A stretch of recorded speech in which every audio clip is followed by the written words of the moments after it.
Let's have some real talk about interest rates. In the mortgage world, we use a term called par rate.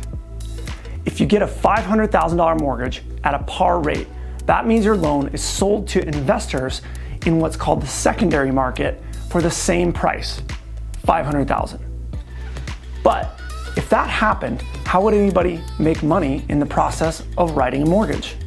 While a par rate is technically zero cost to you as a customer, your loan is actually being sold for more than that to the investors in the secondary market. So your mortgage lender can get paid. This is nothing new, and it's been happening with nearly every mortgage for decades. What's different today is that it is very hard for you as the buyer to get a par rate on your mortgage. Today, it's almost guaranteed that you are going to have to pay some sort of premium or points to secure that rate. Why is that? Think about it this way.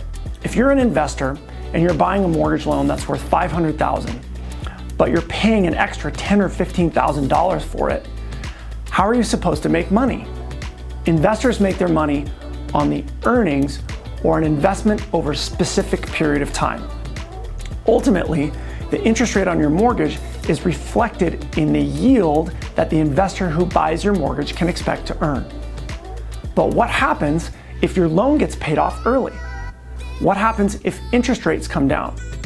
You're most likely going to refinance your mortgage for a lower rate, and the investor is not going to be able to make or recoup any of that extra money they paid. So what's the point of all this? Well, it might seem like a bad thing that you have to pay a premium from your rate today. It's actually a very good sign for the future of interest rates.